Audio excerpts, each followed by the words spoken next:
Hello everyone, स्वागत है आपका एजुकेशन मॉन्क यूट्यूब चैनल में। आज हम जो हमारा UK triple S C PYQ series चल रही थी उसी का UK triple S C GK की पीवाईक्यू जो सीरीज चल रही थी उसी का नेक्स्ट लेक्चर करने जा रहे हैं। और आज का हमारा पहला क्वेश्चन है, सूची 1 को सूची 2 से सुमेलित कीजिए।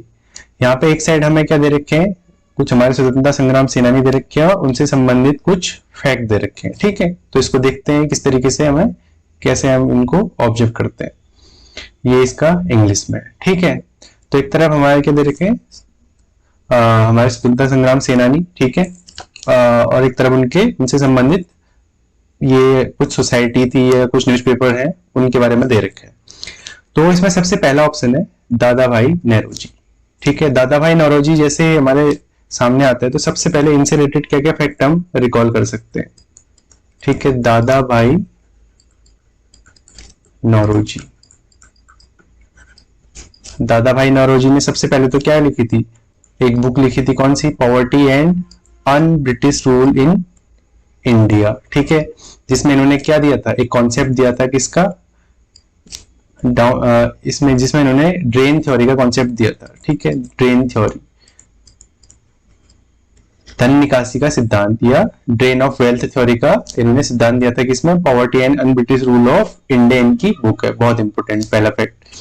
ठीक है, इससे रिलेटेड और क्या क्या याद कर सकते हैं, इन्होंने एक न्यूज़पेपर चलाया था, कौन सा, रस्त गुफ्तार। रस्त गुफ्तार एक न्यूज़पेपर चलाया था, कब चलाया था, 1851 में। ठीक है, रस्त गुफ्तार एक कैसा न्यूज़पेपर था, गुजराती एक पत्रिका थी रस्त गुफ्तार। कब शुरू करी थी इन्होंने, 1851 में। अच्छा, इन्होंने एक एसोसिएशन भी बनाई थी, कौन सी, बॉम्बे एसोसिएशन।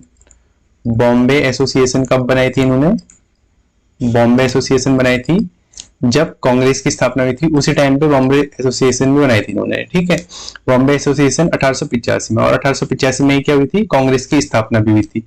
अब इससे रिलेटेड फैक्ट और क्या याद कर सकते हैं हम, दादा भाई नौरोजी ने क्या करा था, कांग्रेस के जो अधिवेशन थे उसकी अध्यक्षता करी थी।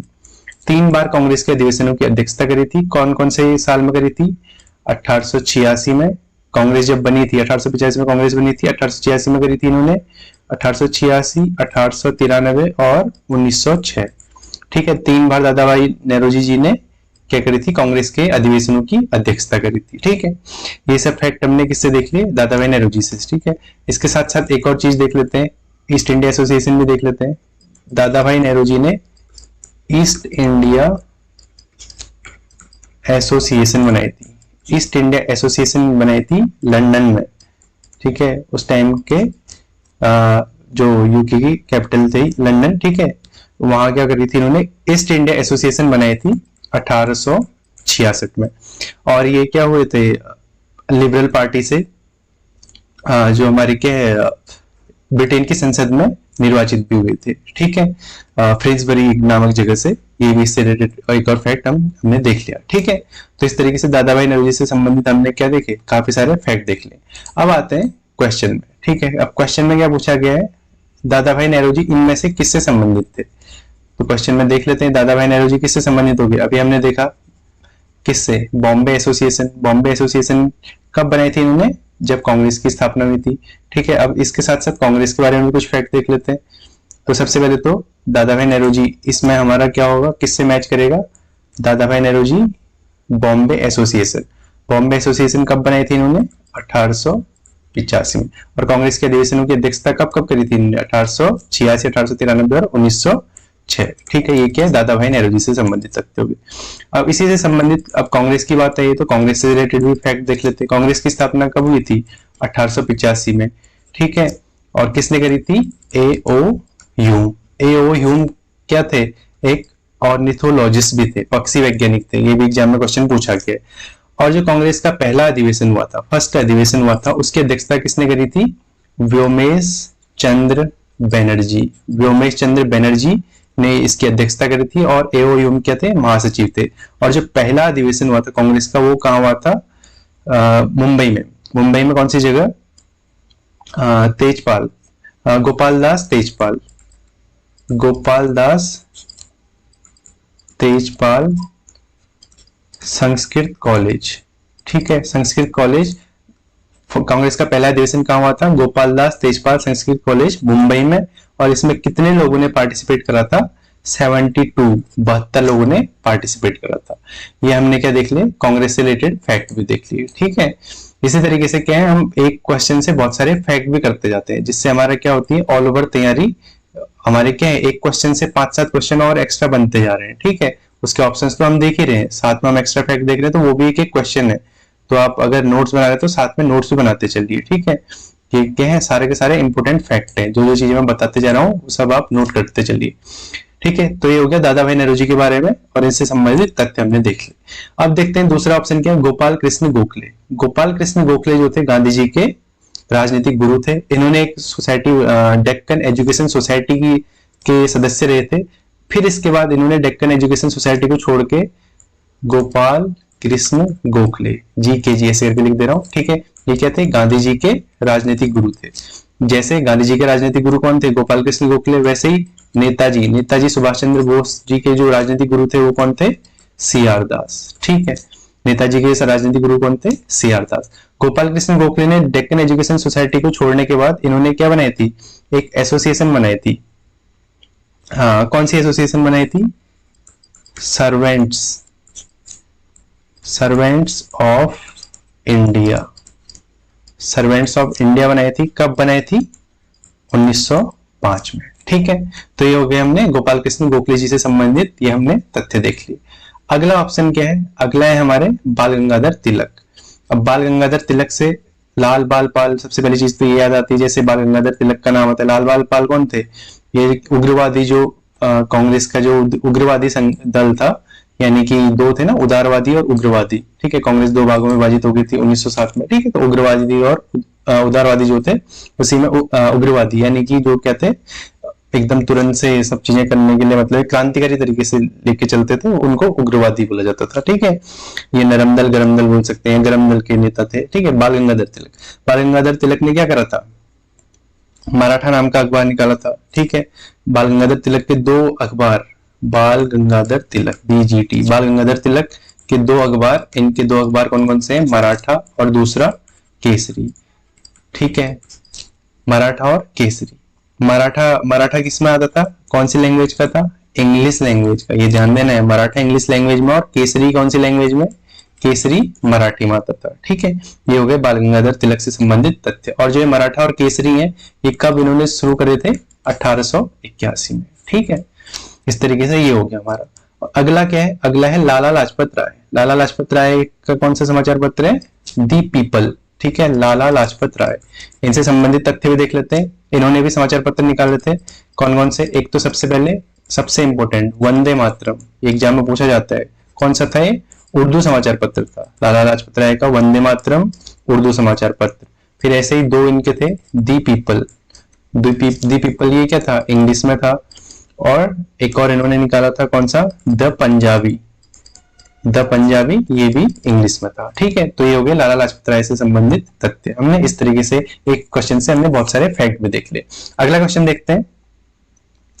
निम्न कथनों में कौन सा कथन सही है? विदेशी पूंजी निवेश स्तर को बढ़ाने में सहायक है।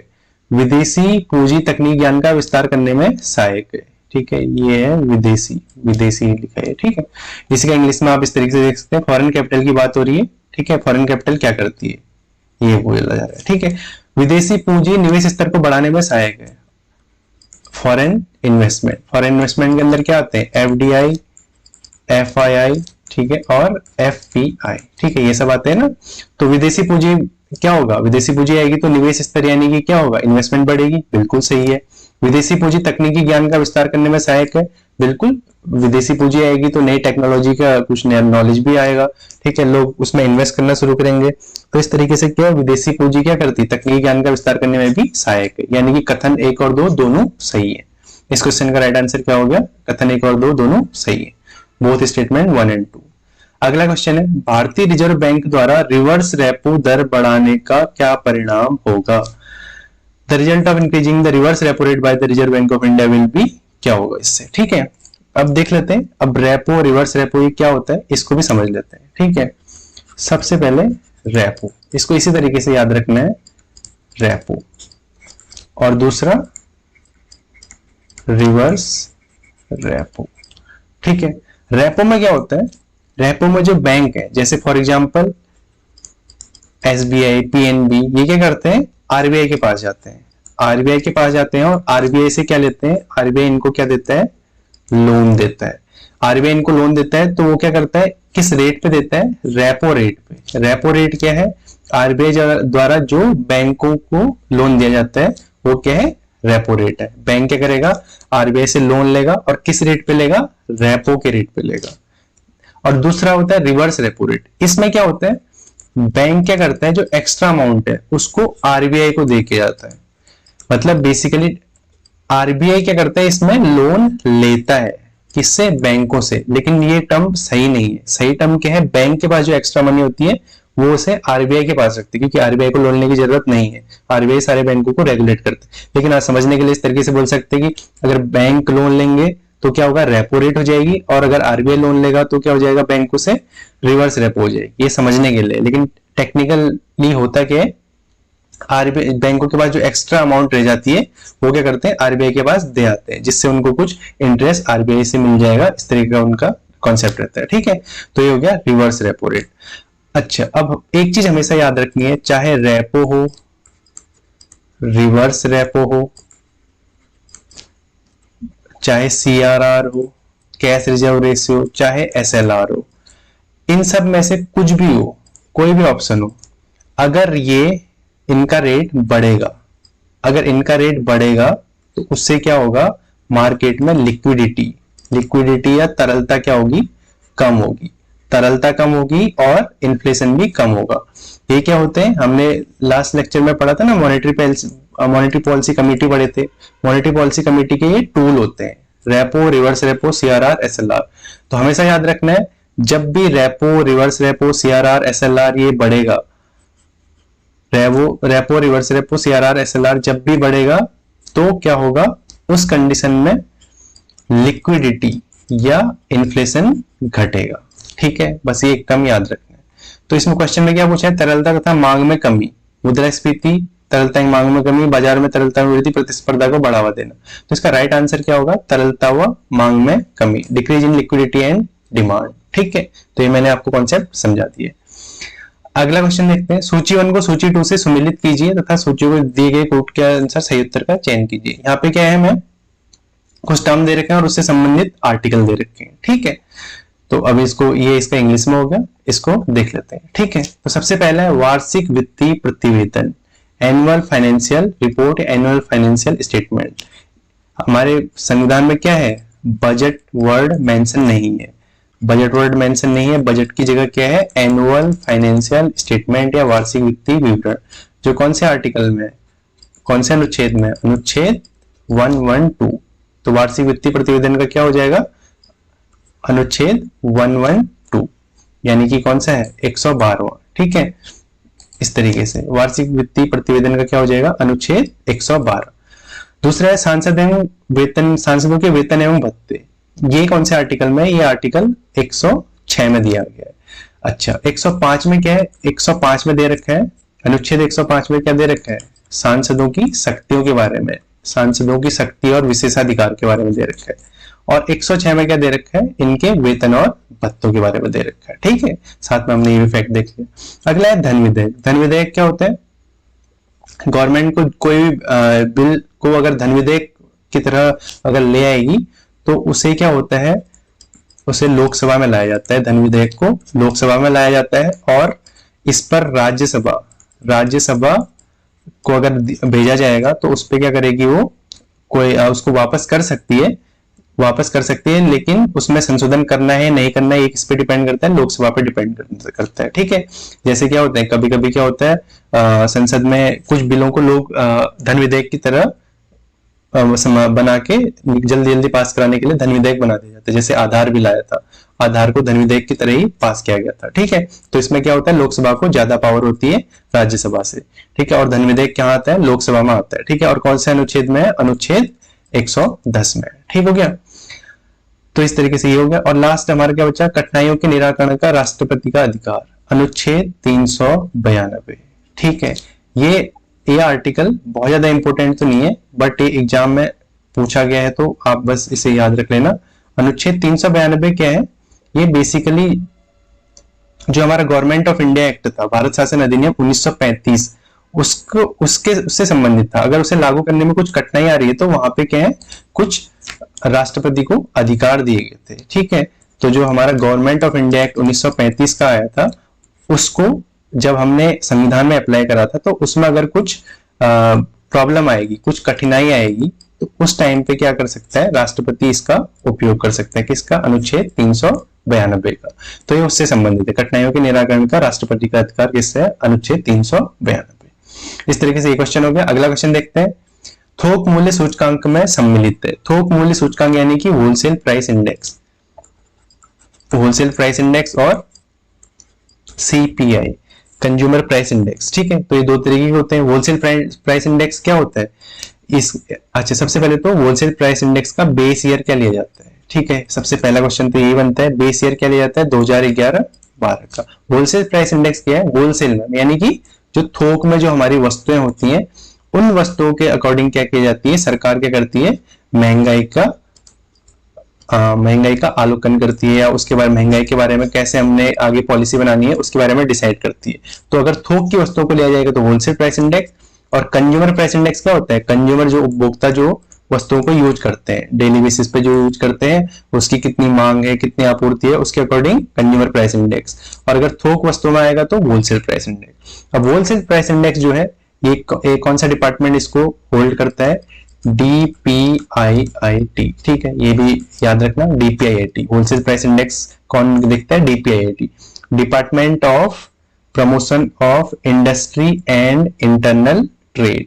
इसका फुल फॉर्म क्या है, department of promotion of industry and internal trade, DPIIT देखते हैं, ठीक है। अब इसमें होता क्या है, होलसेल प्राइस इंडेक्स में कितने आर्टिकल रखे गए, कितनी वस्तुएं हैं, किस तरीके से वस्तुएं और सेवाएं किस तरीके से रखी गई हैं, तो ये क्वेश्चन पूछा जाता है। तो जो DPIIT है, ठीक है, WPI है, जो WPI होलसेल प्राइस इंडेक्स, इसमें कितने आर्टिकल रखे गए हैं, ये क्वेश्चन ये बनता है, ठीक है।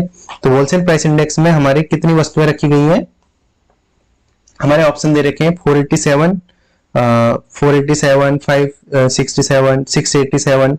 तो इसमें कितनी वस्तुएं रखी गई हैं, तो क्वेश्चन, इस क्वेश्चन का राइट आंसर क्या है, इसमें कितनी है, 697 वस्तुएं रखी गई हैं, किसमें, होलसेल प्राइस इंडेक्स में, ठीक है। तो ये हमारा क्या हो गया, इस क्वेश्चन का राइट आंसर क्या हो गया, 697 वस्तुएं। अब ऐसे क्या है, सीपीआई में भी कुछ वस्तुएं रखी गई हैं। सीपीआई में अगर ऑल ओवर देखा जाए, ऑल ओवर सीपीआई में कितनी आती है, 299। WPI में कितनी आती है, 697 वस्तुएं आती है। इनकी एक बास्केट बनाई जाती है, इसी के अकॉर्डिंग क्या किया जाता है, तय किया जाता है कि महंगाई क्या है, किस तरीके से चल रही है। और कंज्यूमर प्राइस इंडेक्स में क्या है, टोटल 299। अब इसमें दो चीज आती है कंज्यूमर प्राइस इंडेक्स सीपीआई में, रूरल और अर्बन। रूरल में कितनी वस्तुएं और अर्बन में कितनी वस्तुएं। अगर रूरल का देखेंगे, रूरल में क्या है, 448 वस्तुएं हैं, और अर्बन में कितनी है, 460 वस्तुएं।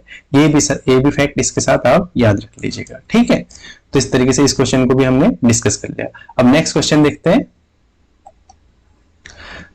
नेक्स्ट क्वेश्चन, निम्न में से कौन सा मुद्दा 1996 में सिंगापुर में आयोजित WTO की प्रथम मंत्री स्तरीय सम्मेलन में उठाए गए सिंगापुर मुद्दे में से एक नहीं था। यानी कि 1996 में जब हमारा WTO वर्ल्ड ट्रेड ऑर्गेनाइजेशन की जब स्थापना हुई थी, उसमें जो एक सम्मेलन हुआ था, ये सिंगापुर में सम्मेलन हुआ था। इसमें क्या है, हमारी जो ट्रेड से रिलेटेड, वर्ल्ड ट्रेड जो है उससे रिलेटेड बहुत सारे नियम कानून बनाए गए थे और उससे संबंधित बातें की गई थी। तो इसमें क्या है, अब इसमें ऑप्शन के अकॉर्डिंग हमें इस क्वेश्चन का आंसर करना पड़ेगा, ठीक है। इसमें क्या है, इसमें क्या क्या चीजें हो सकती हैं, अगर इसको इंग्लिश में देखें तो ये है, ठीक है, इस तरीके से। तो हमारा क्या WTO किस लिए बना था, व्यापार के लिए बना था। तो व्यापार से रिलेटेड जो भी चीजें होंगी वो होंगी इसमें, ठीक है। व्यापार से रिलेटेड क्या है, इन्वेस्टमेंट वो करते हैं व्यापार में, ठीक है, प्रतिस्पर्धा होती है, सरकारी खरीद होती है व्यापार में, ये सब इंक्लूड होता है। लेकिन पर्यावरण के बारे में बात नहीं होती। तो कौन सा इस मुद्दे में नहीं होगा, कौन सा होगा, ऑप्शन बी, पर्यावरण एवं सतत विकास टैक्स या सतत विकास कर, ठीक है। तो इसका राइट आंसर क्या हो जाएगा, ऑप्शन बी, ये नहीं है, ठीक है। अगला क्वेश्चन देखते हैं, किसी भी राज्य के मुख्यमंत्री बने बिना ही भारत के प्रधानमंत्री निम्न में से कौन बने। ये हमारे कुछ भारत के प्रधानमंत्री दे रखे हैं जो बिना मुख्यमंत्री बने सीधे प्रधानमंत्री बने थे, ठीक है। तो इसमें कौन कौन से है, हमारा राइट आंसर क्या होगा, इसमें देखिए, मोरारजी देसाई, ये भी मुख्यमंत्री बने थे। चौधरी चरण सिंह ये भी मुख्यमंत्री रहे थे। एच.डी. देवेगौड़ा ये भी रहे थे कर्नाटका के मुख्यमंत्री। चरण सिंह उस टाइम का जो यूपी था, ठीक है, उसमें मुख्यमंत्री रहे थे। तो इसमें से कौन नहीं रहे थे? चंद्रशेखर और मनमोहन सिंह, ये क्या है, हमारे राज्य के मुख्यमंत्री नहीं रहे थे, ये सीधे के सीधे क्या बने थे? प्रधानमंत्री बने थे। तो इस क्वेश्चन का जो हमारा राइट आंसर होगा वो क्या होगा? चंद्रशेखर और मनमोहन सिंह। यानी कि ये दो क्या थे? मनमोहन सिंह तो क्या थे? राज्यसभा से सांसद बनाए गए थे, ठीक है, तो इस तरीके से हुआ था। तो चंद्रशेखर और मनमोहन सिंह, इसका क्या है? 3 और 5 इसका क्या होगा? राइट आंसर होगा कि ये बिना मुख्यमंत्री बने ही क्या हो रहे थे? चंद्रशेखर और मनमोहन सिंह सीधे प्रधानमंत्री बने थे हमारे, ठीक है। अगला क्वेश्चन है, निम्नलिखित में से कौन सा युग्म सुमेलित नहीं है? अब यहाँ पे क्या है, क्वेश्चन ध्यान से पढ़ना है, कौन सा सुमेलित नहीं है ये पूछा गया है। अब इसमें दे रखा है एक तरफ कुछ स्टेटमेंट है और उससे संबंधित आर्टिकल दे रखे हैं। अब सबसे पहला क्या है? सबसे पहला दे रखा है इसमें क्या? राष्ट्रपति की कार्यपालिका शक्ति। अच्छा, जैसा कि हमने देखा था राष्ट्रपति के बारे में, ठीक है, राष्ट्रपति के बारे में कहां से कहां तक आता है? 52 से 62 तक आता है, ठीक है, आर्टिकल 52 से 62 तक। तो राष्ट्रपति की कार्यपालिका शक्ति अनुच्छेद 53 में बिल्कुल सही है, ठीक है, राष्ट्रपति कार्यपालिका शक्ति है। अच्छा, राष्ट्रपति का महाभियोग कौन सा आता है? आर्टिकल 61 में। 61 में क्या आता है? राष्ट्रपति का महाभियोग आता है अनुच्छेद 61 में। और अनुच्छेद 72 में क्या है? क्षमादान है, ठीक है, राष्ट्रपति की क्षमादान शक्ति है, ठीक है, ये भी साथ में इंपोर्टेंट आर्टिकल हम राष्ट्रपति से समझते चले। दूसरा है नियंत्रक एवं महालेखा परीक्षक का पद, यानी कि जो कैग के बारे में जो आर्टिकल है वो दे रखा है 148 से 151 तक। ये क्या? अनुच्छेद 148 से 151 तक कैग के बारे में दे रखा है। तो 148 बिल्कुल सही है। धन विधेयक की परिभाषा, धन विधेयक अभी हमने पढ़ा था, कौन सा है? अनुच्छेद 110 में दे रखा है, बिल्कुल सही है। राज्यपाल की नियुक्ति 213 में नहीं है। 213 में तो क्या है? अध्यादेश जारी करने की शक्ति है राज्यपाल की, और 123 में राष्ट्रपति के अध्यादेश जारी करने की शक्ति है, ठीक है, प्रेसिडेंट के अध्यादेश जारी करने की शक्ति 123 में, और 213 में किसकी है? राज्यपाल की अध्यादेश जारी करने की शक्ति।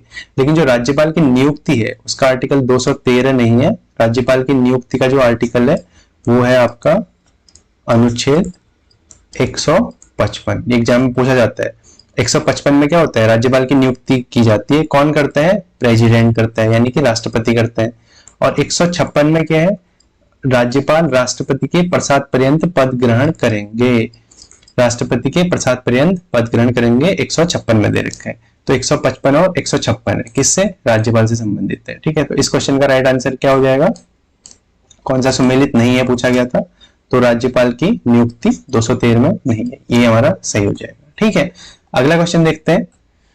जननांकीय परिवर्तन सिद्धांत के अनुसार प्रत्येक देश की जनसंख्या कौन सी अवस्था में तेजी के साथ बढ़ती है? जननांकीय परिवर्तन सिद्धांत, ठीक है, डेमोग्राफिक चेंज थ्योरी, ठीक है। डेमोग्राफिक चेंज थ्योरी के अंतर्गत क्या होता है?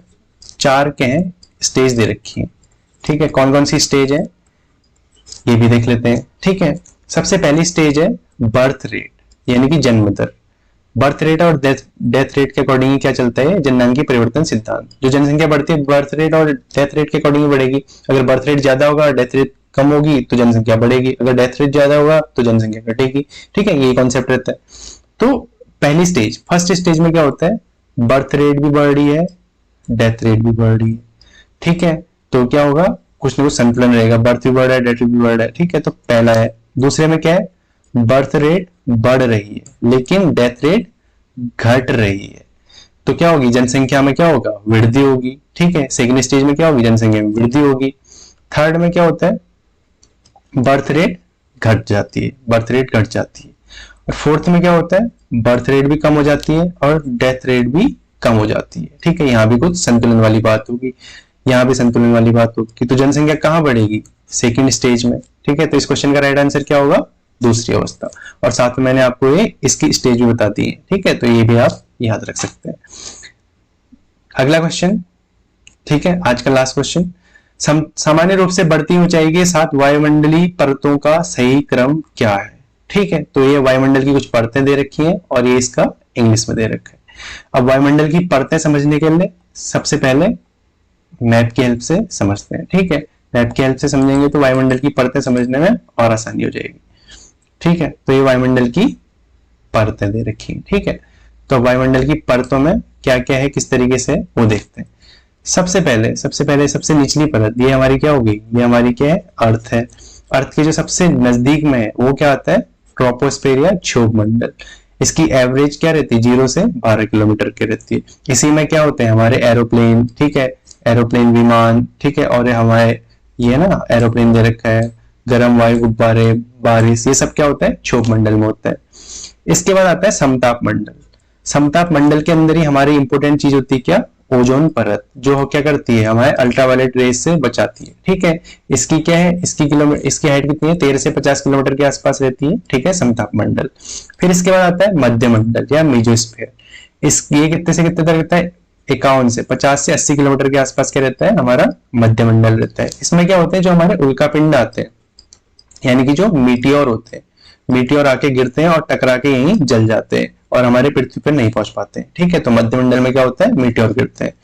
अब इसी के बाहर होती है कार्बन लाइन। एक कार्बन लाइन होती है। कार्बन लाइन क्या करती है, जहां से अंतरिक्ष प्रारंभ होता है। इंपोर्टेंट क्वेश्चन है, जहां से क्या होता है, अंतरिक्ष प्रारंभ होता है, उस रेखा को क्या बोलते हैं, कार्बन लाइन बोलते हैं, ठीक है। वायुमंडल के बाद जो अंतरिक्ष प्रारंभ होता है, ठीक है। इसी में अब देखो यही क्या आता है, यही आता है थर्मोस्फीयर। थर्मोस्फीयर यानी कि तापमंडल।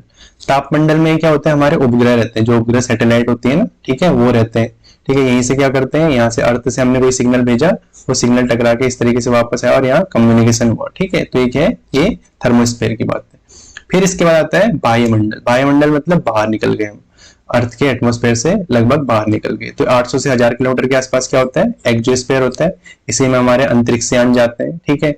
अंतरिक्षयान यहाँ क्या करते हैं, हमारे इससे बाहर निकल गया तो हमारा क्या हो गया, अर्थ से ही बाहर निकल गया, ठीक है। इस तरीके से ये क्या हो गए, वायुमंडल की परतें। तो सबसे पहले क्या है, क्षोभ मंडल, फिर आता है समताप मंडल, फिर मध्य मंडल, फिर थर्मोस्फीयर, तापमंडल, फिर वायुमंडल, वायुमंडल, ठीक है, एक्सोस्फीयर।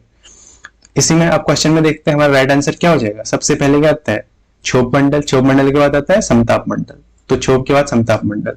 तो हमारा क्या है, पहला आंसर इसका राइट हो जाएगा। ट्रोपोस्फीयर, फिर स्ट्रेटोस्फीयर, फिर मेसोस्फीयर, फिर थर्मोस्फीयर, क्षोभ मंडल, समताप मंडल, मध्य मंडल और ताप मंडल। इस तरीके से हमने ये क्वेश्चन कर लिया और साथ में उनका डिस्कशन भी देख लिया, ठीक है। बाकी देखते हैं नेक्स्ट लेक्चर में। Thank you.